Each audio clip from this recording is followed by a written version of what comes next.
ചേട്ടനെന്താ അവിടെ പോയിരുന്നോ? ഞാൻ ഒരു ലാപ്ടോപ്പ് വാങ്ങിക്കാൻ പോകാം. ലാപ്ടോപ്പോ? എവിടെ നോക്കട്ടെ.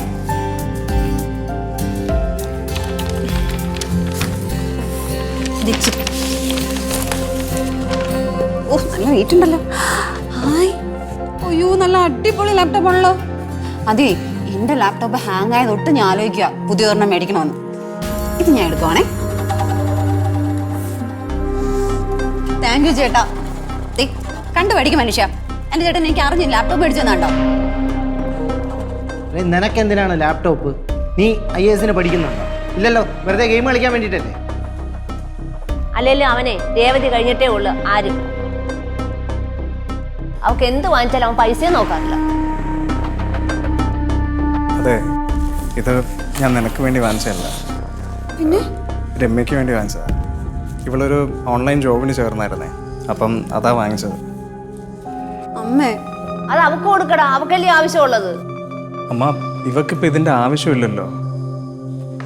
അവക്ക് ജോലിക്ക് അത്യാവശ്യമാണെന്ന് പറഞ്ഞുകൊണ്ട് വാങ്ങിച്ചതാ. ഓ ചേട്ടൻ ആ പറഞ്ഞത് എനിക്ക് ഇഷ്ടപ്പെട്ടേട്ടാ. അല്ലെങ്കിലും പെങ്ങന്മാരെ തേനാണ് പാലാണെന്ന് പറഞ്ഞാലും കല്യാണം കഴിയുന്നോട് പെങ്ങന്മാരോടുള്ള സ്നേഹമൊക്കെ അങ്ങ് പോവും. പിന്നൊക്കെ ഭാര്യമാരുടെ അടുത്തായിരിക്കുമല്ലോ. നീ പറഞ്ഞത് ശരിയാ മക്കളെ. ചില ഏഷണി ഏറ്റി കൊടുക്കാൻ ആൾക്കാരുണ്ടെങ്കിലേ പിന്നെ അവർക്ക് അമ്മയും അച്ഛനെയും ഒന്നും വേണ്ട. അളിയ ഇതൊന്നും ശ്രദ്ധിക്കണ്ട. ഇവക്കിപ്പോൾ ലാപ്പിന്റെ ആവശ്യമൊന്നുമില്ല. അവൾക്ക് വെറുതെ ഗെയിം കളിക്കാൻ വേണ്ടിയിട്ടാണ് ഈ ലാപ്ടോപ്പ്. അവളത് കളിപ്പിച്ച് നശിപ്പിക്കാതെ അളിയത് രമ്യക്ക് കൊടുത്തേ.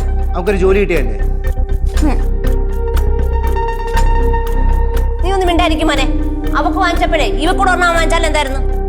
അമ്മ, ആൾക്ക് ഓരോരുത്തർക്കും വേണ്ടി വാങ്ങിക്കാൻ വേണ്ടി ഞാൻ അംബാനിയുടെ മോനൊന്നും അല്ല. ഇത് തന്നെ EMI എടുത്താ വാങ്ങിച്ചത്. അതും അത്ര അത്യാവശ്യമായതുകൊണ്ട്. അപ്പൊ നീ എന്റെ കൊച്ചിന് ഇത് കൊടുക്കൂലല്ലേ? അമ്മ കുറെ നേരം കൊണ്ട് എന്റെ കൊച്ചെന്ന് പറയുന്നുണ്ടല്ലോ. ഞാൻ എന്താ അമ്മയുടെ കൊച്ചല്ലേ? നോക്കുമ്പോളെ അവൻ പറയുന്നത് എന്റെ മുഖത്ത് നോക്കി പേടിച്ച് നിൽക്കുന്നവനാ. ഏഷണിയേറ്റി കൊടുത്ത് കണ്ടോ അവൻ പറയുന്ന കേട്ടോ. എന്ത് കൈവശമാണ് നീ കൊടുത്തത് എന്റെ കൊച്ചിന്? അമ്മയും വേണ്ട, ഇപ്പൊ അവന് കൂടെ പറമ്പിലേയും വേണ്ട. നീ മുടിഞ്ഞു പോവടി. ലാപ്ടോപ്പ് വേണ്ട കേട്ടാ, അത് രേവതിക്ക് കൊടുത്തേക്ക്.